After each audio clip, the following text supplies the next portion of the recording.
혹시 다음 주에는 예배가 없습니까? 하시는 분이 있을지 모르겠는데 예배는 있습니다. 여러분 꼭 기억해 주시고 2019년도에 이 마지막 예배를 함께 드리면서 한번 제가 여러분에게 이런 질문을 해보고 싶습니다. 마음으로만 대답하십시오. 여러분의 2019년도는 좀 어떠셨어요? 여러분의 2019년도를 돌아보면서 나의 2019년도는 어땠을까?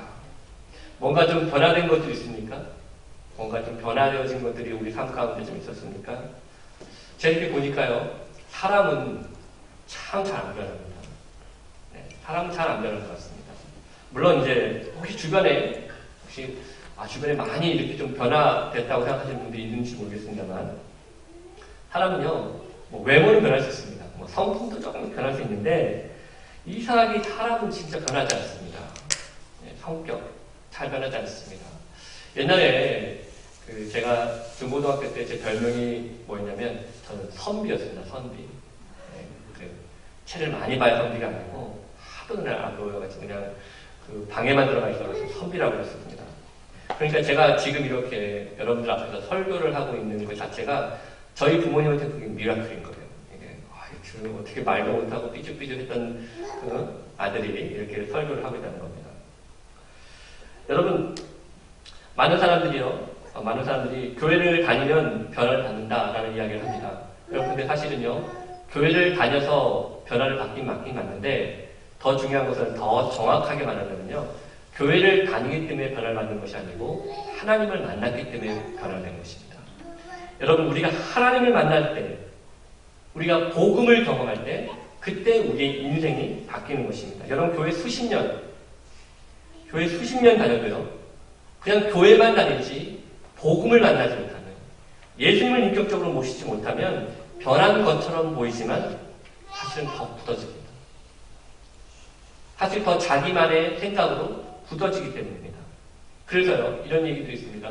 교회 막 다니기 시작하신 분들보다 교회를 수십 년 동안 오랫동안 다니신 분들이 더 변하기 어렵다는 겁니다. 이제 막 다니는 것보다 교회를 아주 오랫동안 다녔던 분들이 오히려 더 변화되기가 어렵다고 합니다. 사랑하는 성도 여러분, 여러분 변화를 원하고 계십니까? 내 삶 가운데 어떤 변화가 있기를 여러분 원하십니까? 정말 간절히 원한다면요. 제가 이런 말씀 드려서 죄송합니다만 교회물 먹고 교회 사람 되지 마십시오. 목사님 무슨 얘기를 그렇게 얘기하십니까? 교회 사람 되지 말라면 절 사람 생깁니까 지금? 제 말을 이해해 주시기 바랍니다.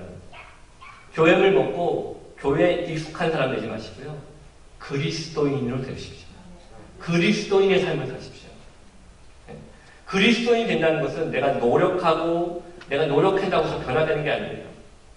여러분, 신앙을 자기 노력으로 하는 사람들은요, 언젠가는 다시 제자리로 돌아갑니다. 제자리로 돌아갈 뿐만이 아니라 더 안 좋은 상태로 갈 때도 훨씬 더 많습니다.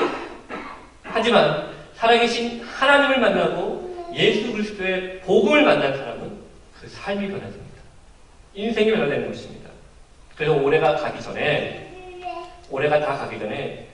나에게 하나님이 어떤 분이신지를 분명하게 고백하시는 시간을 가졌으면 좋겠습니다. 제가 늘 말씀드리지만 신앙은 어떤 종교적인 반복이 아닙니다. 종교적인 행위의 반복이 신앙이 아닙니다. 신앙은 하나님과 나와의 릴레이션십입니다. 하나님과 나의 관계입니다. 내가 하나님을 누구라고 고백하느냐, 하나님이 나에게 어떤 분이냐, 나를 분명하게 고백할 수 있어야 우리 신앙의 변화가 일어난다는 것입니다. 우리 각자에게는요, 삶의 스토리들이 있습니다. 여러분, 우리 각자의 삶의 스토리가 있지 않습니까? 어떤 분은 성공한 스토리 있습니다. 지금 자신의 삶을 돌아보니까, 난 인생에 성공한 것 같아. 또 어떤 분들은 반대로 내 인생을 돌아보니까 뭔가 실패한 것 같고, 뭔가 부끄럽고, 뭔가 상처받은 그 문제들 내 삶의 스토리로 가지고 있는 분들도 있습니다. 제가 이런 이야기를 하면서 좀 재밌는 상상을 해봤습니다. 혹시 여러분의 스토리, 나의 스토리가 책으로 발간된다면 어떻게 사람들한테 읽게 하겠습니까? 나의 스토리.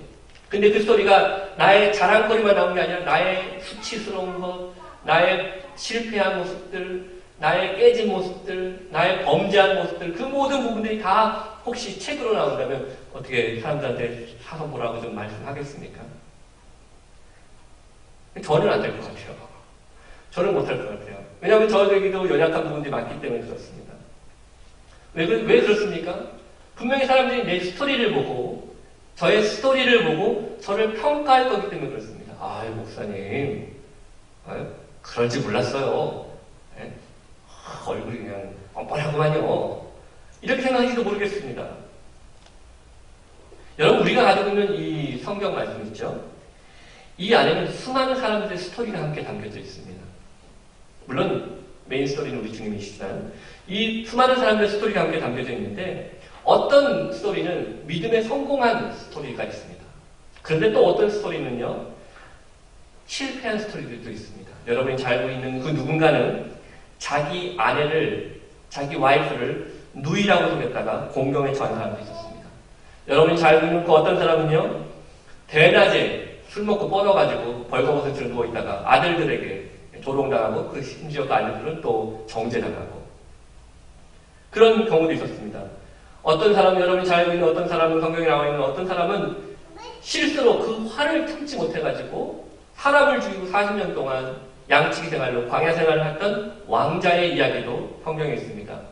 여러분이 알고 있는 사도행전에는 부부가 다 쌍으로 거짓말했다가 둘 다 생명을 빼앗기는 일들도 성경에 있습니다. 이 슬픈 이야기 아닙니까? 이 다 실패한 이야기 아니겠습니까? 그런데 왜 성경은 이렇게 성공적인 이야기만 남기지 않고 이렇게 부끄럽고 이렇게 참 어디 가서 말하기도 어려운 이런 이야기들을 하나도 편집하지 않고 우리에게 보여주고 있는가? 그 이유가 무엇인가? 그것은 바로 이들의 이 깨져버리고 상처받고 이 무너져버린 스토리를 이 연약한 이야기들이 결국 하나님을 만나서 온전히 회복되어지고 변화되는 은혜의 말씀으로 우리에게 전해주시기 위함입니다. 여러분, what is grace? 하나님의 은혜가 무엇입니까? 하나님의 은혜는 무엇입니까? 은혜는요, 약점투성이고 실패투성이고 상처투성인 우리의 스토리, my 스토리가 예수 그리스도를 만나서 하나님의 스토리로 바뀌는 것입니다. 이게 바로 은혜입니다. 나의 스토리가 아니라 이제는 나의 스토리가 하나님의 스토리로 바뀌는 것입니다. 왜냐하면 주 안에 있는 나에게 나의 약점은 이제 곧 하나님의 강점이 되시기 때문입니다. 내가 약할 때 강함이 되시는 하나님의 놀라운 역사가 우리 가운데 일어날 것이기 때문입니다. 오늘 본문을 여러분 잘 이해하시려면요, 호세아 전체의 이야기를 머릿속에 잘 그려볼 필요가 있습니다. 호세아는 북이스라엘의 선지자였습니다. 그런데 이스라엘에 계속해서 어떤 범죄를 하냐면 우상을 섬기는 범죄를 계속합니다. 여러 선지자들이 계속해서 경고했는데 경고를 받아도 잠깐 회개하는 것처럼 보였지만 다시 죄에 빠져버렸습니다. 한마디로 말해서 돌아오지 않는 겁니다. 돌아오지 않는 겁니다. 그러던 어느 날 호세아 선지자에게 하나님께서 메시지를 주셨습니다. 즉 호세아 선지자를 통해서 하나님의 마음을 전달하는 것입니다. 저는 이 본문 말씀을 묵상을 하면서 그런 생각을 해봤습니다. 그게 다 제 뜻대로 되는 건 아니겠지만 제가 만약에 구약의 선지자였다면 저는 못했을 것 같아요. 왜냐하면 지금은 제가 이렇게 하나님의 말씀을 읽고 묵상하고 제가 그 깨달은 것들을 여러분과 함께 이렇게 나누는 걸 하겠지만 그 당시의 선지자들은요 그냥 말을 하는 것으로만 끝나는 것이 아니라 실제적으로 몸으로 뭔가를 표현을 했어야 됐습니다. 그러니까 뭔가 하나님께서 주시는 명령을 실제 삶 속에서 했어야 되는 거예요. 그게 이그젠플이 되는 것입니다. 그러니까 예레미야 선지자가 그랬고요, 에스겔 선지자도 그랬습니다. 지금 호세아 선지자에게도 하나님께서 하나님의 마음을 전달하는데 그저 말로만 전달하게 하는 것이 아니라 실제로 호세아 선지자의 삶 속에 무엇인가를 하게 하는 것이었습니다. 그 호세아 선지자가 받은 명령이 무엇인가 봤더니 밖으로 나가서 고멜이라는 음탕한 여인을 자신의 아내로 삼는 것입니다. 음탕한 여인. 음탕한 여인을 자신의 아내로 삼는 것입니다. 그런데요, 이 고멜이라는 여자가요, 남편이 이 호세아 선지자가 남편이 되었음에도 불구하고 마음을 남편에게 주지 않습니다. 오히려 어떻게 하냐면 세상에 나가서 더 방탕한 삶을 살려고 합니다. 그러니까 이 호세아 선지자가 데리고 오면 또 밖에 나가고 데리고 오면 또 밖에 나가고.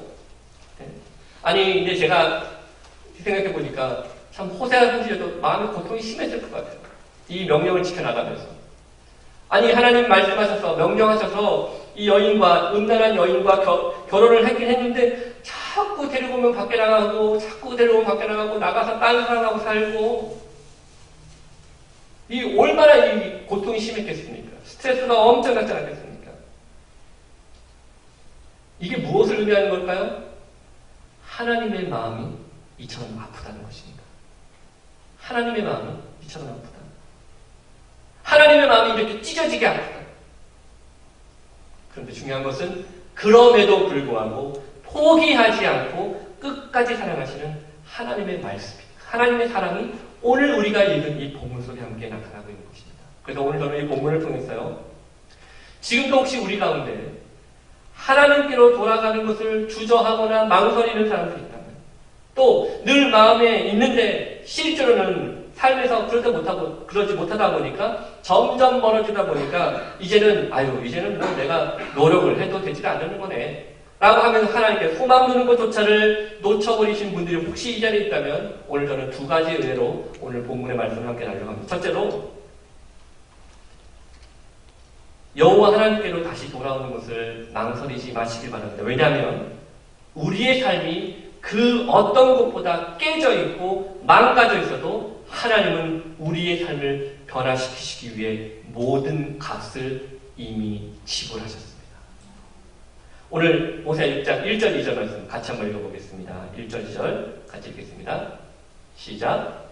오라 우리가 여호와께 돌아가자. 여호와께서 우리를 찢으셨으나 도로 나게 하실 것이요 우리를 치셨으나 싸매어 주실 것입니다. 여호와께서 이틀 후에 우리를 다리시며 셋째 날에 우리를 일으키시리니 우리가 그의 앞에서 살리라. 돌아가자라는 말씀이 무슨 얘기입니까? 돌아가자라는 얘기는요, 멀리 떨어져 있다는 얘기입니다. 오늘 이스라엘이 가지고 있는 스토리가 뭡니까? 이스라엘의 스토리는요, 하나님으로부터 떨어져 있는 것입니다. 하나님과 상관없는 삶을 살아가고 있다는 것입니다. 제가 저번에도 설교 시간에 말씀드렸다시피 얼마나 많은 사람들이 나는 하나님을 믿습니다. 나는 하나님의 자녀입니다. 나는 크리스찬입니다. 라고 말하면서도 하지만 하나님은 필요 없습니다. 여러분 이해가 가십니까? 하나님을 믿습니다. 라고 말하는데 하나님은 필요 없습니다. 내 삶에 하나님은 필요 없습니다. 왜? 내 마음대로, 내 생각대로 얼마든지 내 신앙생활을 해갈 수 있으니까 굳이 하나님이 필요 없습니다. 실제로 그런 삶을 살아가는 사람들이 너무나 많습니다. 하나님 믿는다고 말하지만 하나님을 필요로 하지 않는 사람. 오늘 이스라엘 백성들은 하나님을 필요하지 않는 삶이었습니다. 하나님과 상관없는 삶처럼 살고 있는 사람이었다는 것입니다. 이스라엘 백성이었다는 것입니다. 한 청년의 이야기를 제가 듣게 됐는데요. 이 청년이 오래전 청년이지만 청년이 브로큰 패밀리에서 자라게 됐습니다. 그러니까 상처받은 가정에서 태어나게 된 것입니다. 시간이 흐르면서 점점 이 청년이 뭐에 손을 대기 시작했냐면 약에 손을 대기 시작했습니다. 그 일 때문에 나중에는 집에서 쫓겨나기까지 했습니다. 약을 시작한 지 너무 오래되다 보니까 중독이 일어났습니다. 그 중독된 이 약값을 구하기 위해서 여러 작고 큰 범죄들을 시작하기 시작했습니다. 그 문제들에 얼매이기 시작했습니다. 집이 없었기 때문에 친구들 집에 돌아다니거나 차 트렁크에서 잠을 잘 때도 있었습니다. 그래서 이 청년이 말에 의하면 약을 시작한 이후로 한 번도 평안한 잠을 자본 적이 없다는 것입니다. 약을 한 이후로. 결국 이것이 문제가 돼서 카운티에 있는 감옥에 들어가게 되고 나중에 스테이트에 있는 감옥에까지 들어가게 됐습니다. 이 청년이 어렸을 때 누군가가 이 청년에게 복음을 전해준 적은 있었습니다. 예수님에 대해서 그래서 관심을 가진 적도 있었습니다. 하지만 환경이 그것을 허락해주지 않았어요. 그래서 결국 다시 복음에 대해서 흥미를 잃기 시작했고 다시 예수님으로부터 멀어졌습니다.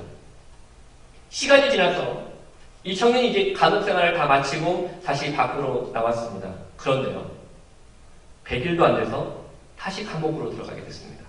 왜냐하면 차를 훔쳤는데 그 차에 또 약이 있는 거예요. 경찰이 그 차 안에서 다시 약을 발견하게 됐습니다. 그래서 다시 감옥에 또 들어가게 됐습니다. 여러분 이쯤 되면요, 우리 이런 인생을 실패한 인생이라고 얘기하는 것입니다. 좌절할 수밖에 없습니다. 소망이 없습니다. 그런데 중요한 것은 무엇입니까? 오늘 제가 이야기를 하고 있는 이유는 하나님은 그 청년의 삶에 피어리드 마크를 찍지 않으셨다는 것입니다. 마침표를 찍지 않으셨습니다. 거기서 그 청년의 스토리가 끝난 것이 아닙니다. 감옥에서 이제 이 청년이 어떤 기회를 갖게 되냐면 그동안 멀어졌던 예수 그리스도에 대한 복음에 대한 이야기를 듣게 됩니다. 그리고 다시 그 복음을 들으면서 결국 이 청년이 예수님을 나의 인생의 구세주로 예수님을 영접하게 됩니다. 그래서 이 감옥에서 하나님께 간절히 기도하는 시간들을 이제 갖게 되었습니다. 그가 기도했던 내용은 이것입니다. 하나님께서 그의 삶을 변화시켜 주시기를. 하나님 제 삶을 변화시켜 주십시오. 하나님 저의 삶을 변화시켜 주십시오. 저의 실패한 인생, 저의 이 실패한 스토리가 이제 하나님의 스토리로 바뀌어지게 하여 주십시오. 저의 이 절망적인 스토리가 하나님의 스토리로 바뀌어지게 하여 주십시오. 여러분, 이 청년은요, 감옥에서 하나님 이 감옥 빨리 나가게 해주세요라고 기도하지 않았습니다. 우리 그런 기도 많이 하지 않습니까? 문제가 생기면 문제를 주신 하나님의 의도를 파악하기보다는 하나님 어떻게든지 이 문제는 빨리 지나가게 해주십시오. 빨리 이 문제는 벗어나게 해주시라고 우리가 기도하지 않습니까?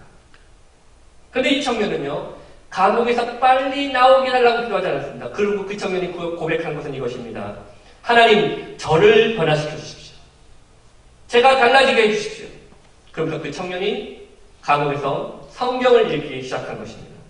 여러분들 성경을 읽을 때 그냥 읽는 것이 아니라 이 성경이 내 인생을 변화시켜 줄 거라는 믿음을 가지고 성경을 읽었습니다.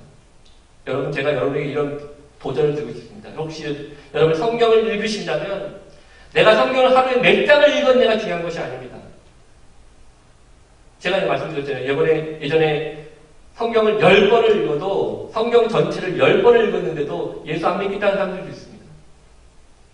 내가 성경을 얼마나 많이 읽었냐가 중요한 것이 아니라 한 절의 성경 구절을 내가 읽어도 그 말씀이 나의 삶을 변화시키고 있는가? 그 말씀이 내 삶을 변화시킬 것이라는 믿음을 가지고 내가 말씀을 묵상하고 있는가가 중요한 것입니다. 그리고 이 청년이 계속 성경을 읽기 시작합니다. 자신의 인생을 변화시켜달라고 하나님께 기도하면서 성경을 읽었습니다. 그랬더니 하나님께서 그의 스토리를 하나님의 스토리로 바꿔가신 것입니다. 20년이 지난 후에 그 청년은 책의 저자가 되었고 그리고 목회자가 됐습니다. 여러분, 호세아서를 통해서 이스라엘에 나타난 이 이스라엘 스토리는요, 하나님으로부터 멀리 떨어져 있는 상태를 말하는 것입니다. 하나님은 이스라엘 백성들이 하나님께 가까이 있기를 원했습니다. 그런데 이스라엘 백성들은 자꾸만 하나님으로부터 멀리 떨어져 가려고 했습니다. 세상을 향해서만 나가려고 하는 스토리를 가지고 있었다는 것입니다. 이런 인생을 두고 우리는 뭐라고 표현하면 정말 답이 없는 인생입니다. 그런데 이 답 없는 인생을 하나님께서 포기하지 않으셨다는 거예요. 오늘 그래서 오늘 여러분에게 이렇게 묻고 싶습니다. 그렇다면 우리의 스토리는 어떠냐는 나의 스토리는 어떻습니까? 혹시 내가 지금 하나님과 점점 멀어지고 있는 사람은 아닙니까? 혹시 지금 나의 스토리는 내가 하나님을 알고는 있지만 하나님과의 관계가 없고 하나님부터 멀어져 있거나 아예 너무 멀어져서 이제는 돌아갈 생각조차 없는 그런 삶을 혹시 우리가 살고 있는 것은 아니라는 것입니다. 하나님께서 호세아 선지자에게 음탕한 여인 고멜을 데리고 오라고 해서 고멜을 데리고 왔습니다. 그런데 이 여인이 자꾸만 밖으로 나가기 시작합니다. 나중에는 나가다 못해서 아예 다른 집에 노예가 되어버렸습니다. 이 노예가 된 이 고멜을 다시 데리고 오기 위해서 하나님은 호세아에게 돈을 지불하고라도 그 여인을 다시 데리고 오라고 합니다. 그 값을 치러주게 한다는 것입니다. 여러분, 종종 우리의 스토리를 돌아보면요, 우리의 스토리는 우리 스스로를 너무 몸서리치게 만드는 수많은 일들이 너무 많습니다. 너무 후회스러운 일들이 많은 것입니다. 너무 답답한 일들이 많습니다. 그래서 저쪽 내 집 저 창고 어딘가에 담겨져 있는, 다시는 쳐다보고 싶지 않고 다시는 열어보고 싶지 않은 내 삶의 스토리들이 얼마든지 우리 가운데 있을 수 있습니다. 그런 것들을 꺼내보면 생각할수록, 바라보면 바라볼수록 특별히 죄악된 문제에 있어서는 우리에게서 자유를 뺏어가고 우리 가운데서 진정한 기쁨을 뺏어가 버릴 때가 더 많다는 것입니다. 여러분, 죄는요, 하나님 안에서 우리 안에 기쁨을 뺏어버립니다. 하나님 안에서 우리 안에 진정한 자유를 빼앗아버리게 합니다. 그러나 진정한 자유를 잃어버리고 진정한 기쁨을 잃어버린 우리에게 그 자유를 다시 되찾게 하시기 위해서 우리에게 오신 분이 바로 예수 그리스도입니다. 바로 예수님이 우리의 구세주가 되어주셔서 여러분이 예수 그리스도를 영접하는 그 순간 우리에게 선포되는 하나님의 말씀이 무엇입니까? 우리에게 선포되는 하나님의 말씀은 우리의 모든 죄의 값은 폐입된다. 지불되었다라고 하는 음성이, 그 말씀이 우리 가운데 들려지는 것입니다. 사랑하는 성도 여러분, 하나님은 우리의 삶이 변화되어지기를 원하십니다. 하나님은 우리가 회복되어지기를 원하고 있습니다. 그래서 끊임없는 죄책감과 끊임없는 그 문제로 인해서 진짜 벗어나서 진정으로 하나님을 예배하고 하나님께 기뻐하는 우리의 삶을 기대하고 계십니다. 그래서 우리가 힘들고 어려울 때, 우리가 깨질 때 다시 우리를 낫게 하시고 우리를 다시 싸매주시는 분이십니다. 우리를 살리시고 우리를 다시 일으키셔서 우리가 주님 안에서 살게 하시는 분, 그것이 바로 하나님의 은혜라는 것입니다. 두 번째로, 우리가 누구인지를 우리의 과거로 정해지는 것이 아니라 오직 예수 그리스도로 인해서 우리가 누구인지를 정의된다는 것입니다. 많은 사람들이요, 자기의 과거를 통해서 내가 걸어온 나의 과거가 지금의 나를 만든다고 생각합니다. 그래서 그렇게 생각합니다. 내가 해왔던 일들 때문에 지금의 내가 정의된다고 생각합니다. 그러나 그렇지 않습니다. 여러분, 우리 6장 3절 말씀 같이 한번 읽어보겠습니다. 같이 읽겠습니다. 시작. 여호와를 알자, 힘써 여호와를 알자. 그의 나타나시는 새벽빛 같이 어기옵나니 비와 같이 땅을 여시는 늦은 비와 같이 우리에게 임하시리라 하니라. 필립 얀시라는 목사님이 쓰신 그 뜻밖의 장소에서 만난 하나님이라는 그 책에 보면 이런 예화가 나옵니다. 스페인 선원들이요, 배를 타고 항해를 하다가 그만 이 배가 표류를 하게 됩니다. 이렇게 어디 갈지를 모르게 되고, 그러면서 오랜 표류 동안에 물이 다 떨어져 버립니다. 이게 마실 물이 없다는 것은 이제 죽게 됐다는 것을 의미하지 않습니까?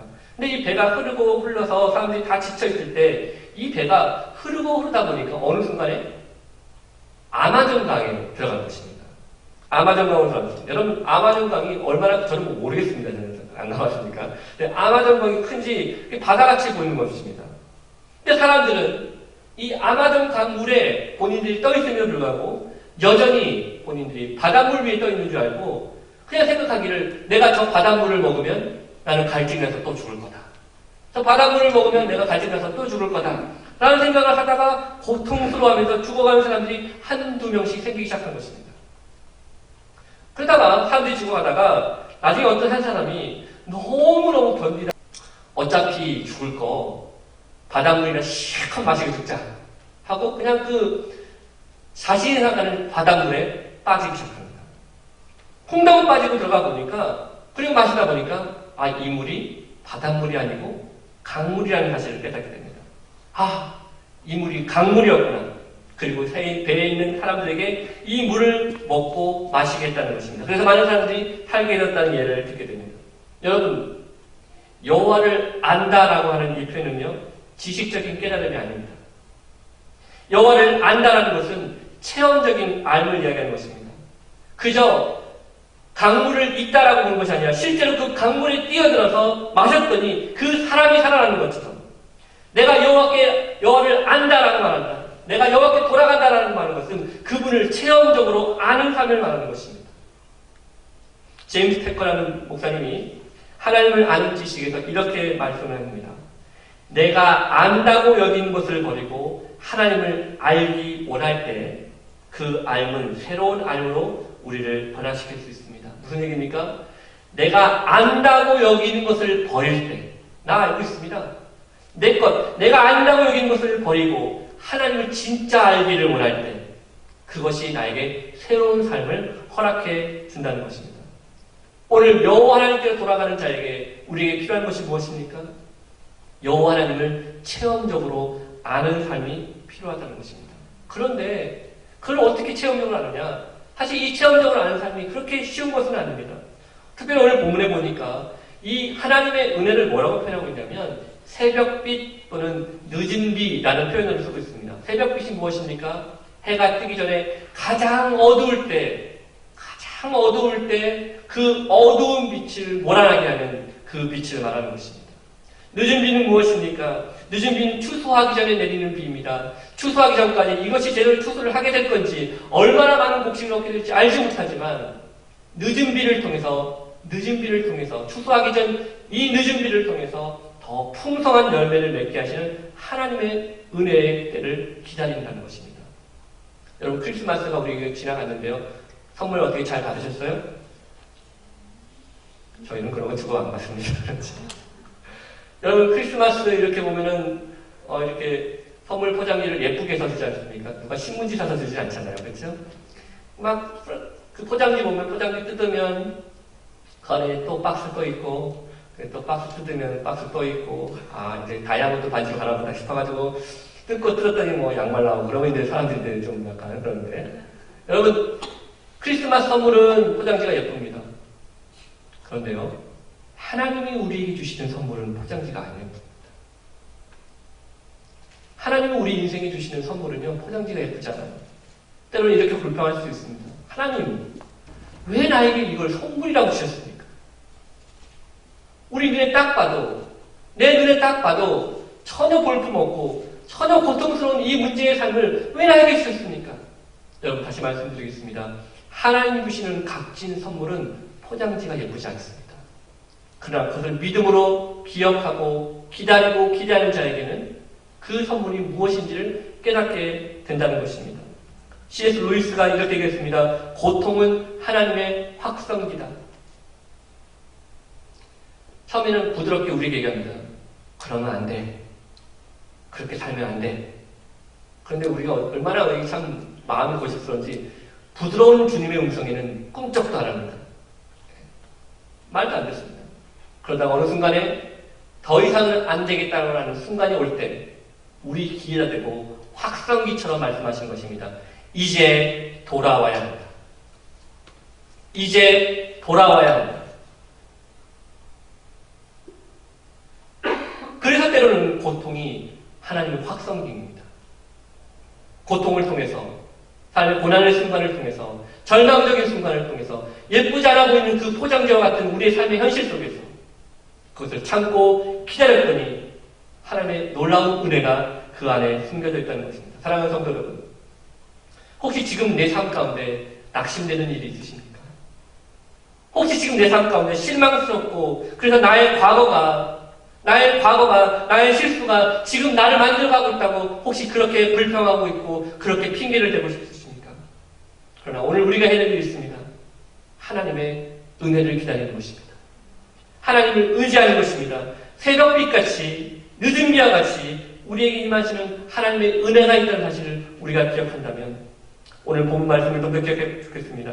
호세아 선지자가 고멜을 데리고 왔습니다. 근데 그냥 데리고 온 것이 아니고 그 값을 지불해서 데리고 왔습니다. 그리고 다시는 그런 인생을 살지 말라고 요청했습니다. 그리고 고멜을 다시 자신의 아내로 되삼습니다. 남편이 되기로 한 것입니다. 무슨 말입니까? 호세아 선지자는 고멜의 과거를 문제 삼지 않습니다. 고멜의 스토리는 거룩하지 못했습니다. 고멜의 스토리는 신실하지 못했습니다. 수치스러운 것이었습니다. 그러나 호세아는 그러한 그녀의 과거를 문제 삼지 않습니다. 온전히 사랑스러운 모습으로 다시 아내로 삼아주신 것입니다. 이스라엘 백성들에게 하나님도 마찬가지였습니다. 그들의 불순종과 그들의 우상숭배로 가득한 백성이었지만 그러나 다시 한번 주님 앞에 매달리고 주님의 은혜를 구했을 때 그때 하나님의 놀라운 은혜를 베풀어 주셨다는 것입니다. 우리에게도 마찬가지입니다. 하나님은 우리의 과거를 통해 우리를 정의하지 않습니다. 하나님은 우리가 실패한 인생을 두고 우리를 실패한 사람이라고 말하지 않습니다. 중요한 것은 지금 하나님이 나를 무엇이라고 부르느냐입니다. 저를 따라해 보시겠습니까? 나는 하나님의 존귀한 사람입니다. 여러분, 우리는 하나님의 존귀한 자녀입니다. 더 이상 과거의 실패의 모습이 우리를 정의하고 있는 것이 아닙니다. 과거의 실패한 모습이 우리라고 말하고 있는 것이 아닙니다.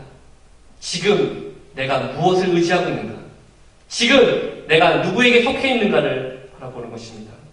하나님 안에서 우리가 이런 은혜를 경험하면 고멜과 같은 여인도 호세아에서 신부가 되고 약물 중독자도 목회자로 만들어지고 우리의 연약한 스토리도 하나님의 스토리로 만들어가시는 하나님의 역사하심이 있다는 것입니다. 사랑하는 성도 여러분, 십자가의 은혜, 그 복음의 은혜를 우리가 믿으시길 바랍니다.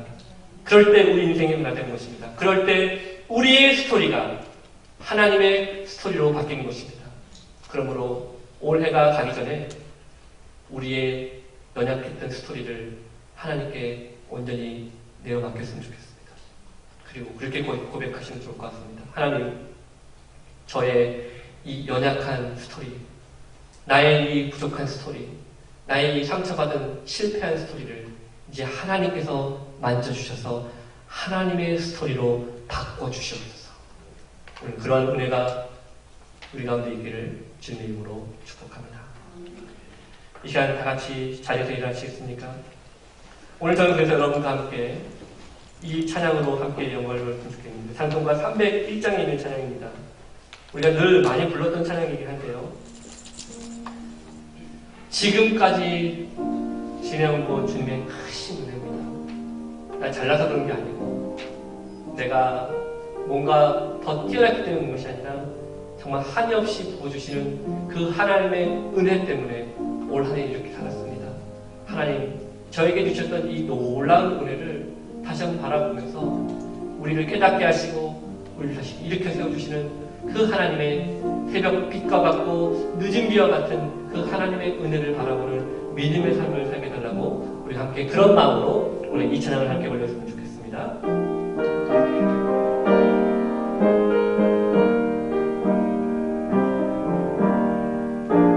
지금까지 지내온 것 주의 크신 은혜라.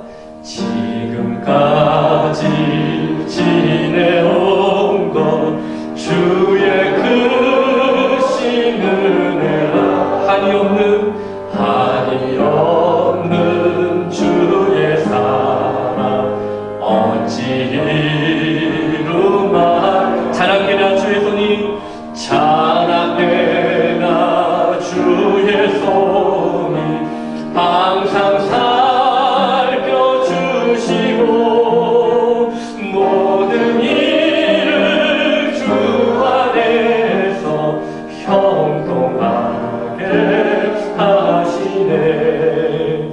몸도 마음도 연약하나 세움받아 살았네. 물 붓듯이 주의 은혜 족하나 사랑 없는 거리에 나 험한 산길 헤맬 때 주의 손을 굳게 잡고 찬송하며 주님 다시 배울 날이, 주님 다시 배울 날이 날로 다가와 무거운 짐 주께 맡겨 벗을 날로 멀지 않네. 나를 위해 예비하신 고향 집에 돌아가 아버지의 품 안에서 영원토록 살리라. 오늘 이 시간 우리가 이 예배당을 나가기 전에 함께 짧지만 함께 같이 기도하면 좋을 것 같습니다. 하나님, 호세아 선지자를 통해서 음탕한 여인을, 그 고멜을 다시 아내로 삼고 또 나가면 또 삼고 또 나가도 다시 값을 지불해서라도 데리고 와 과거를 묻지 않고 신부로 삼아주셨던 그 하나님의 사랑을 기억하면서 여전히 내 삶 가운데 변화되지 못하고 하나님부터 멀어져 있고 또 하나님 앞에 온전히 순종하지 못했던 우리의 연약한 모습들, 실패하고 또 넘어졌던 우리의 모습들이지만 이제 올 한 해를 이렇게 마무리하면서 주님 앞에 다시 우리의 삶을 하나님께 드리며 나의 스토리가 연약한 나의 스토리가 이제 하나님의 스토리가 되게 하여 주옵소서 라고 고백할 수 있는 우리 우리들 되게 달라고 우리 다 같이 마음을 모아서 합심으로 기도하도록 다 같이 기도하시겠습니다. 하나님 아버지 감사합니다. 오늘 우리가 하시는 하나님의 은혜 앞에 마음을 올려드립니다. 우리의 부족함, 우리의 연약한 모습을 하나님께 고백하며 나갈 때 성령 하나님의 인도하심을 나갑니다. 거룩하신 주님